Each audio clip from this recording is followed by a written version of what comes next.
어김없이 태연 형님의 교리일주 두 번째 이제 시즌 2 나가려고 합니다. 오늘 우리가 함께 보려고 하는 내용은 바로 선행은 구원의 감사에 대해서 나갈 건데요. 자, 오늘부터 우리는 이제 인간이 하나님께 드려야 될 마땅한 감사가 무엇인지 살펴보려고 합니다. 그리고 그 시작을 예수님으로부터 흘러내려온 선행에 대한 본질적 가르침. 예수님은 도대체 인간이 왜 선하게 살아야 하는가라고 말씀해 주신 것이 어떤 의미를 담고 있는지를 하일데베르크 유리문답 86문부터 87문 두 가지 문을 가지고 살펴보도록 하겠습니다.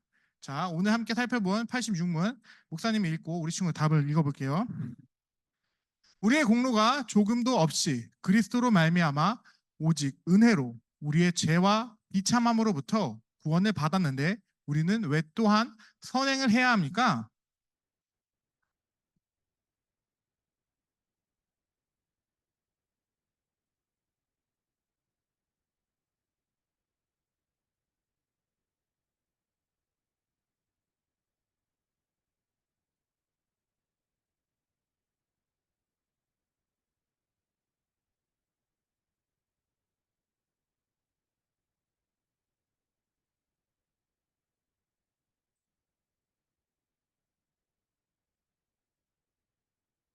네, 너무 잘 써 있죠. 사실 이 내용만 다 봐도 우리가 왜 선행을 해야 되는지에 대해서 잘 말해주고 있습니다.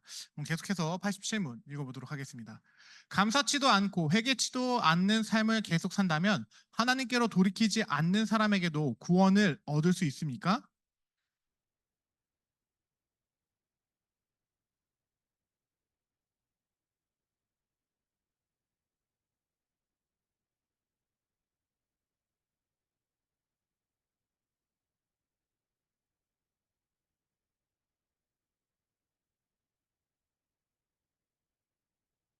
네.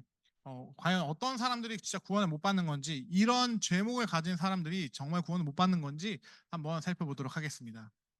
자, 하일데베르크 유리문답 3부의 문을 시작하면 86문은 우리에게 이걸 물어봅니다. 우리의 감사와 선행은 도대체 어떠한 관계가 있는지 생각해봐라 라고 이야기를 던진다라는 것이죠. 왜냐? 86문이 사실 이야기하는 건 그 앞에 있었던 뭐 우리의 비참함이나 구원에 관련돼서 다 배운 사람이라면 너무나도 잘 아는 것이 무엇이냐? 우리는 더 이상 이제 내가 하는 행위에 따라서 구원을 받고 안 받고가 결정되는 것이 아니라 오직 예수님으로 말미암아만, 예수님을 제외하면 구원 못 받고 예수님만 있으면 구원 받고를 알게 되었는데, 굳이 예수님을 제외한 선행에 대해서 왜 또 이야기하는가라는 질문을 하고 있는 겁니다. 구원을 예수님으로 받는다면서요. 근데 왜 우리가 선행해야 됩니까? 라는 질문을 하고 있다라는 것이죠. 사실 우리 친구들도 아마 이렇게 많이 생각했을 거예요. 기독교는 다른 종교와 똑같이 선행을 말하는 종교 아닙니까? 틀렸습니다. 기독교는 선행을 말하지 않는 종교입니다. 기독교는 선행을 이야기할 때 선행을 구원에 관련돼서 이야기하지 않아요. 무슨 말이냐? 타 종교들은 구원의 필수 조건으로서 선행을 이야기합니다. 뭐 불교만 하더라도 덕을 쌓아야 되죠. 불교만 하더라도 타인의 감정을 침해하는 행동을 제한할 것을 요청합니다. 그러면서 내가 참선을 쌓아서 나 스스로가 윤회의 고리를 끊고 해탈의 경지에 이르렀을 때 나는 이 세상 사람들과 다른 존재인 부처가 될 수 있다라는 가르침이, 뭐 정말 간단하게, 이 시간 불교 강의를 하고 있을 수 없으니까 불교를 얘기하면 그렇게 얘기할 수 있어요. 또한 다른 종교들도 마찬가지입니다. 이슬람교도 자신들이 가치 있다고 여기는 선행, 걔네들이 왜 가미가제 이런 거 하는 줄 알아요? 막 비행기 폭탄 테러하고, 그걸 알라가 가장 큰 선행이라고 인정한다라고 생각하기 때문에 그들이 성전을 치르는 겁니다. 거룩한 전쟁.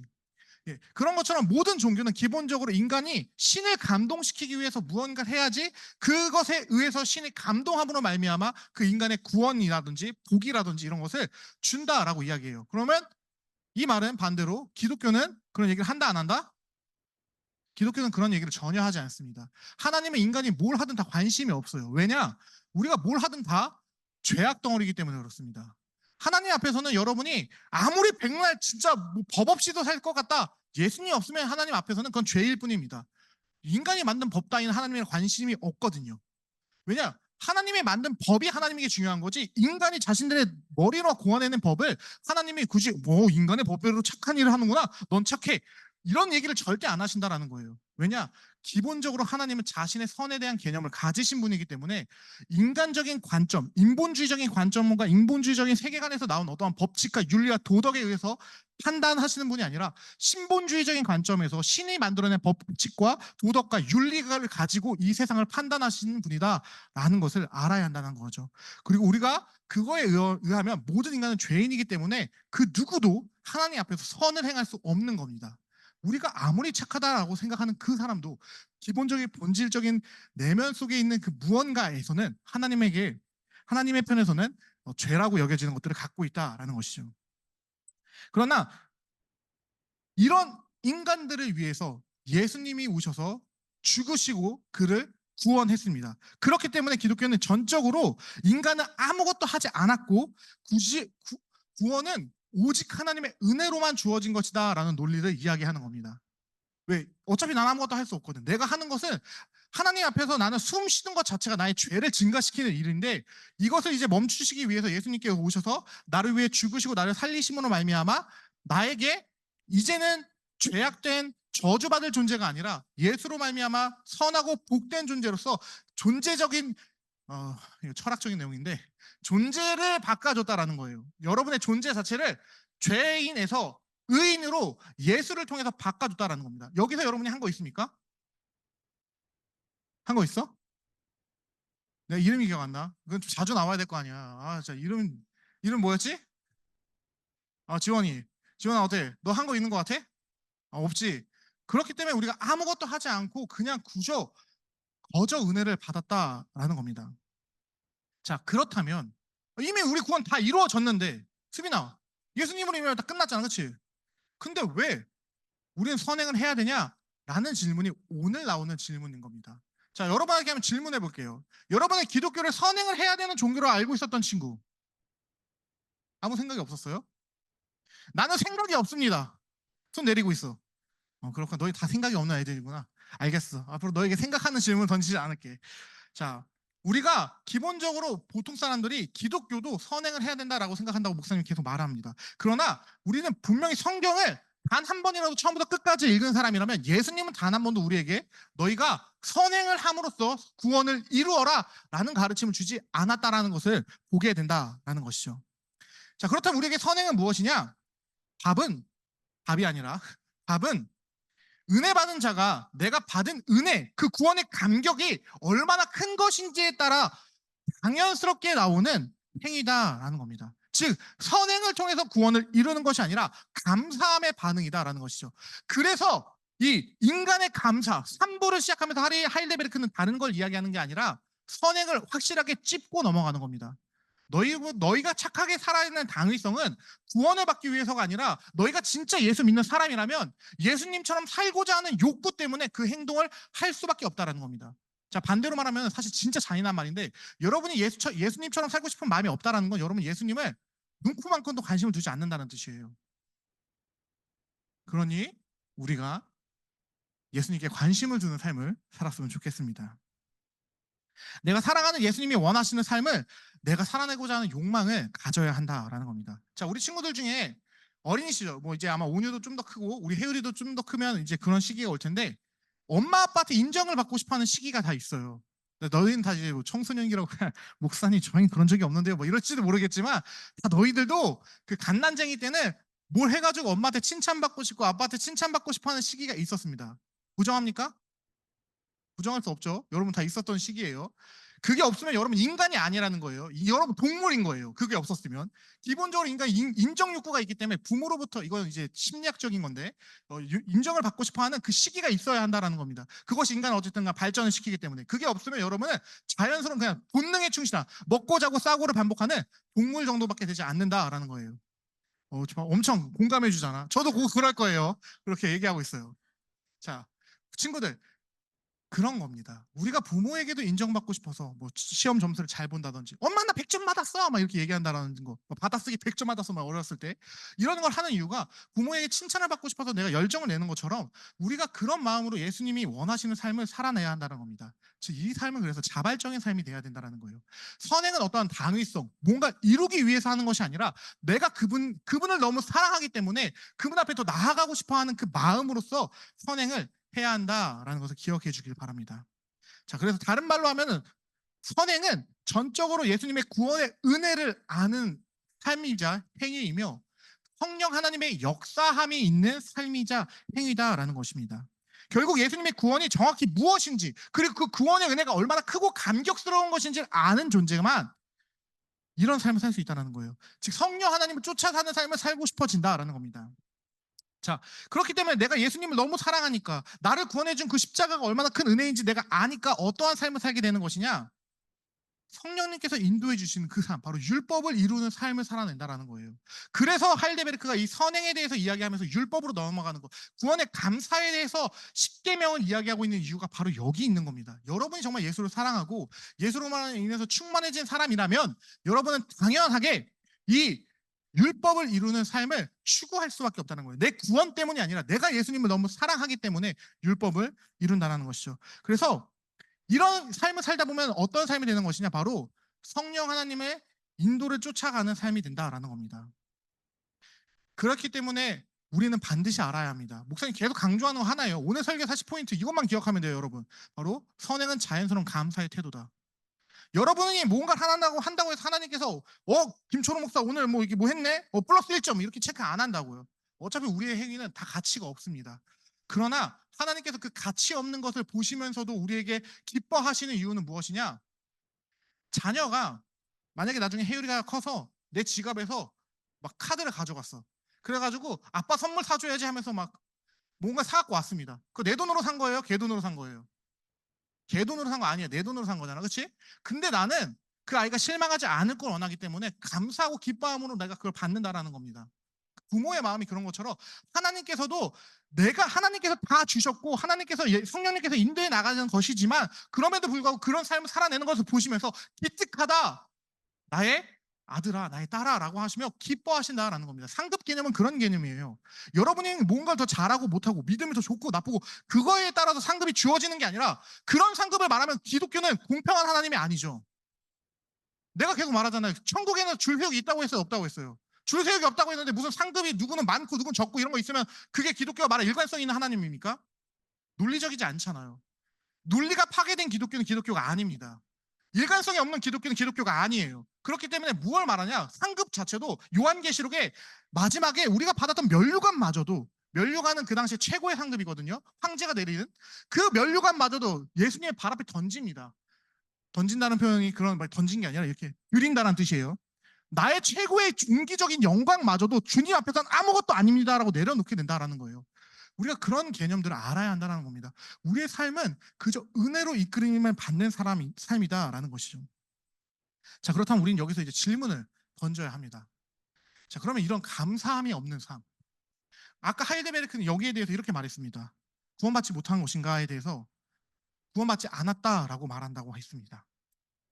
사실 이 부분 절대 기독교가 타협할 수 없는 지점이긴 합니다. 왜냐? 여기서 물어보는 것은 무엇이냐? 감사하지 않고 회개하지 않는다라는 것은 바로 회심하지 않았다는 뜻이기 때문입니다. 그 뒤에 나왔었던 무슨 살인하는 자, 뭐 음란을 행하는 자, 뭐 등등등의 많은 죄들이 있었죠. 자, 여기 이 안에 단 한 번이라도 그 죄를 안 지은 사람 있을까요? 없어요. 목사님도 도둑질 해봤어요. 어렸을 때 엄마 지갑에서 돈도 가져가 보고 친구 좋은 물건 있으면 나 예수님 믿기 전에 회심하기 전에 슬쩍 한번 해보고 그리고 나중에 예수 믿고 회개하고 막 이랬지만 어쨌든 우리는 다들 죄인이다라는 겁니다. 우리 다 하나님 앞에서 한번 만약에 이 문구대로 목사님이 그렇다 이 문구에 적용되면 목사님 구원 받을 수 있어요? 없어요? 목사님 바로 죽어야 돼요. 바로 지옥 백성입니다. 그럼 내가 여기서 이러고 있을 필요가 없죠. 난 바로 향락을 향해 달려나가겠지. 어차피 난 지옥 백성인데. 그렇기 때문에 한 번, 두 번 이런 걸 얘기하는 것이 아니라 여기 문장에 보면 이런 문구가 있습니다. 감사치도 않고 회개치도 않는 삶을 계속 살면서 즉 회개하지 않고 계속해서 그 동일한 삶을 살아내는 게 문제라는 거예요. 회심을 했다라는 것은 나의 죄가 무엇인지 깨닫고 이제 그 죄를 끊어낸 것입니다. 내가 가던 방향에서 돌아서서 이제 하나님을 향해 살겠습니다라는 것을 결심한 거예요. 즉 이제는 그 삶을 살지 않는다라는 겁니다. 이것이 우리에게 중요한 거예요. 자, 그럼 이 삶을 사는 게 쉬울까요? 대표적으로 성경에 보면 이런 삶을 살았던 인물이 있습니다. 바울이죠. 바울이 다메섹 도상에서 예수님을 딱 만나요. 바울이 어떤 사람인 줄 알아요? 간단하게 설명해 줄게요. 이 아저씨 프로필. 이 아저씨는 이제 당시에 지금으로 말하면 서울대, 지금으로 하버드 정도 급의 하버드 수석 교수님의 제자였어요. 수석 제자. 잘 나가는 아저씨였습니다. 근데 이 아저씨가 너무 잘 나가니까 뭘 했냐? 아, 이 잘못된 도를 가르치는 기독교인들을 싹 다 죽여야겠다 해서 자, 죽이러 가고 있었어요. 심지어 이제 지난번에는 스데반이라는 이제 교회 집사를 죽이는데 앞장섰던 아주 멋진 남자였어요. 유대교에서 대표적인 막 다음 세대 리더 막 여기 막 각광받던 아저씨야. 그래서 대제사장에게 기독교인 다 죽여버리겠습니다. 증서 주십시오. 딱 받아가지고 기독교의 말살 하면서 막 달려가고 있었어. 근데 갑자기 예수님이 사울아 사울아 내가 나를 왜 박해하느냐 그러는 거야. 무슨 소리십니까? 제가 지금 당신을 위해서 싸그리 작딱 기독교인 다 죽이러 가고 있는데 하더니 예수님 아니야 넌 지금 날 박해하고 있어. 당신이 누구신데요? 난 네가 박해하는 예수님이라 하면서 갑자기 눈이 딱 멀어가지고 또 넘어지고 막 뭐 이렇게 돼서 이 사람이 기독교로 회귀한 아저씨예요. 원래는 기독교인들을 죽이던 아저씨입니다. 근데 이 아저씨가 기독교인이 되고 나서 뭐라고 얘기하느냐, 바울 서신이라는 엄청나게 많은 서신들도 썼는데 거기서 대표적으로 얘기하는 내용들이 그런 겁니다. 너희가 예수를 믿었으면 이제 삶에서 돌아서야 된다. 방향성을 바꿔야 한다. 너희가 이제는 회개함을 말미암아 그리스도를 더 의지하는 삶을 살아야 된다라는 이야기를 해요. 근데 이 삶이 쉽습니까? 어려워요. 자, 바울은 이제 원래는 기독교인을 죽이던 아저씨인데 후대에는 이제 기독교의 대표적인 사도가 돼요. 이 사람은 예수님의 복음 때문에 자신의 목이 잘려 죽임을 당하는 그 로마의 역사에까지 기록되어 있는 내용이니까 나중에 역사적으로 한번 체크해 보세요. 바울이 복음 전하는 로마에 의해서 죽습니다. 그 정도로 예수님을 사랑했던 사람이에요. 근데 이 사람도 처음부터 예수님을 잘 믿었던 게 아닙니다. 이 사람도 단계가 있었어요. 처음에 예수님 믿고 열정은 있었지만 너무나도 자기 의가 강했기 때문에 너무나도 많은 상처를 주기도 그랬던 사람입니다. 그래서 바울이 이런 얘기를 합니다. 내 속에 하나님을 사랑하고 싶은 마음은 강하나 아직도 육체의 소욕이 너무나도 강해서 하나님의 뜻을 온전히 따라가지 못하는 경우가 너무나 많다. 오호라 나는 곤고한 자로다. 누가 나를 이 사망에서 구원해내랴라는 고백까지 합니다. 사도 바울도 그렇게 예수님을 사랑해서 자기가 죽이던 그리스도인으로서 회개한 그 사람도 자신의 모든 것을 내어 던지면서 시궁창 같은 삶을 살았던 그 사도 바울도 예수님을 위해서 그 삶을 선택한 사도 바울도 예수를 위해 사는 삶이 쉽지 않았다는 것을 고백하고 있다는 겁니다. 즉 우리가 죄에 무너지는 건 어찌 보면은 어쩔 수 없는 현실입니다. 이 세상은 죄악 가운데 있는 세상이기 때문에. 그러나 그럼에도 불구하고 사도 바울이 우리에게 요청하는 것은 무엇이냐? 너희가 정말 그리스도의 그 은혜를 깨달았다면 이제 회심함으로 말미암아 나의 죄를 고백하고 내가 사랑하는 그 예수를 더 닮기 위해서 노력해야 되는 삶을 살아가야 한다라고 이야기한다라는 겁니다. 사도 바울이 그렇기 때문에 자신이 여전히 내 육신은 그 죄악들을 행하는 것을 너무 좋아하지만 그럼에도 불구하고 내 마음의 소욕으로서 성령 하나님을 의지함으로 내 육신의 소욕을 죽여나가는 죄악을 죽여나가고 예수님을 닮아 나아가려고 하는 그 생활에 대해서 이야기를 했던 겁니다. 왜냐? 사도 바울은 그걸 깨달았거든요. 자신이 원래는 지옥 불구덩이에서 죽어야 되는 존재였다는 걸 깨달았기 때문입니다. 예수가 없었으면 내가 원래는 저 지옥에서 불타 죽었어야 했는데 이제는 예수로 말미암아 내가 구원받았다는 것을 알았기 때문에 그가 그 삶을 선택했다는 거예요. 자신이 그렇게 핍박하고 자신이 무시하고 조롱했던 그 십자가에 달려 하나님의 저주의 상징으로 죽었던 저 예수가 나의 저주 때문에 죽었구나라는 것을 깨달으며 그 어떠한 12 제자들도 예수님이 왜 메시아인지를 논리적으로 허진에 써내지 못했어요. 근데 그 논리적인 걸 누가 해낸 것이냐? 사도 바울이 해낸 겁니다. 12권의 서신이 지금 현재 우리가 얘기하는 모든 신학의 근간이 됩니다. 사도 바울이 그걸 이룩해내는 사람이에요. 예수가 메시아가 될 수밖에 없는 이유를 우리에게 제시한 사람입니다. 우리는 사도 바울처럼 그 예수를 만나야 합니다. 그 예수를 봐야 합니다. 그러므로 말미암아 나의 삶의 방향을 이제 돌이켜서 정말 그 예수를 사랑함으로 말미암아 예수께서 원하시는 예수께서 사셨던 그 삶을 살아내야 한다라는 겁니다. 서양에 보면 이런 말이 있었습니다. 예수님이라면 어떻게 행했을까? 목사님 뿐만 아니라 아마 요즘 청소년들도 많이 아는 친구들이 있을 텐데 내 삶 가운데 예수님이라면 이 타이밍에 어떻게 행동했을까를 고민하는 그런 고민의 지점을 만들었었다라는 겁니다. 이게 영어로 뭐였는지 기억이 안 나는데 How what Jesus였나? 뭐 문법이 이상한데 어쨌든 그런 게 있었어요. 우리는 그런 삶을 살아야 한다는 겁니다. 예수께서 나를 구원해 주셨고 예수께서 나를 위해 모든 것을 내어 주셨다면 예수님이라면 지금 이 상황에 어떻게 행하셨을까를 고민해야 한다는 거예요. 그 고민을 실패하면 무슨 일이 생기느냐? 기독교는 제왕이 됩니다. 기독교는 타락을 해요. 영국 교회가 선교를 정말 열심히 했잖아요. 근데 그 선교가 다 망했습니다. 왜요? 제국주의랑 같이 갔거든요. 간디가 이런 얘기를 해요. 예수라는 존재는 너무나도 위대한 위인이고 내가 존경할 만한 스승이고 나는 그를 사랑한다. 그러나 나는 기독교인이 되기를 거부한다. 왜냐? 당신들 때문에. 라고 영국교회 선교사님들한테 얘기했습니다.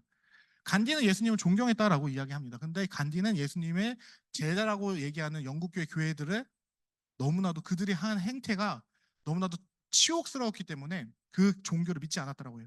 즉 우리는 선교든 뭐든지 간에 내가 살아가는 그 삶의 현장에서 진짜 예수님께서 무엇을 원하시는지 질문을 던지면서 그 삶을 살아내야 한다는 겁니다. 그래서 진심으로 그 예수를 깨달은 사람은 이 십자가 앞에서 사도 바울이 처음에 고백했던 것처럼 이 고백을 해야 된다는 거죠. 주님, 이젠 내가 무엇을 행해야 합니까? 이게 바로 선행의 출발입니다. 내가 구원에 대한 감격이 있어서 주께서 무엇을 원하시는지를 묻고 그 주께서 원하시는 삶을 살고자 행해야 한다라는 겁니다. 감사와 회개가 없다라는 것은 복음의 의미를 깨닫지 못했다라는 것이며 그렇기 때문에 하이데베르크는 그에게는 구원이 없다라고 이야기하는 겁니다. 회심하지 않은 자는 구원이 있을 수 없습니다. 왜냐? 회심은 구원의 다른 말이기 때문이에요. 구원을 7개로 쪼개면 그 중에 3번째가 회심이기 때문에 회심하지 않은 자에게는 구원이 있을 수 없습니다. 여러분 여러분의 죄를 직시하고 그 예수의 은혜를 깨닫고 그 예수로 말미암아 회심함으로 말미암아서 이젠 그 예수를 위해 살기를 꿈꾸는 이들이 되길 원합니다. 당신 그분이 여러분에게 베풀었던 그 은혜가 얼마나 깊은 것인지를 반드시 알아야 한다는 것이죠. 말씀을 맺겠습니다. 여러분은 오늘 만약 여러분이 누구를 사랑하는지 모르겠지만 저는 예수님을 너무나도 사랑합니다. 여러분이나 저나 만약 오늘 죽는다면 우리는 언젠가 분명히 죽습니다. 그렇죠? 여러분이 눈을 감았다 떠는 그 순간 지금 죽었다 생각해 볼게요. 눈을 감았다 떠요. 여러분 지금 어디 있습니까? 아무것도 없는 무의 세상이에요? 그러니까 눈을 감았다 떴더니 아무것도 없습니까? 아니면 지옥 불구덩이입니까? 아니면 예수님이 여러분을 맞이하고 있습니까? 말이 안 되는 소리라고요. 무슨 그 논증 불가능한 얘기를 하냐고요. 논증 불가능하기 때문에 생각해 보자는 거예요. 누구도 증명해내지 못했잖아요. 죽음 이후에 뭐가 있는지. 그런데 유일하게 죽음 이후에 다시 살아난 사람이 예수잖아요. 그 예수가 주장하는 바가 자신의 나라가 있고 낙원이 있다라고 말한다면 여러분은 과연 진짜 죽고 죽은 이후에 여러분의 영혼은 어디에 있습니까? 회심해야 합니다. 영원한 지옥. 원래 예수가 없었다면 내가 갔어야 되는 그 지옥 불구덩이에서 구원해 주신 그 예수의 은혜에 대한 감격이 여러분에게 있어야 한다는 겁니다. 여러분이 선택받았다는 것 자체에 감격함이 있어야 된다는 겁니다. 여러분이 이 자리에 앉히시고 이 이야기를 듣게 하시니까 여호와이자 삼위일체 하나님이라는 그 생각을 여러분이 가져야 한다는 거예요. 듣고 싶어도 못 듣는 사람들이 있습니다. 보고 싶어도 못 보는 자들이 있어요. 여러분이 그 은혜를 깨닫길 간절히 소망합니다. 그래서 이 은혜가 그 회심이 여러분의 삶을 인도함으로 말미암아 여러분이 예수를 위해 살아내기를 간절히 축복합니다. 선행은 감사에 대한 감격으로서 나오는 당연한 행위일 뿐입니다. 자, 그래서 다음 주 To be continued 우리는 무엇을 볼 것이냐? 바로 이 회심이 진짜 무엇인지.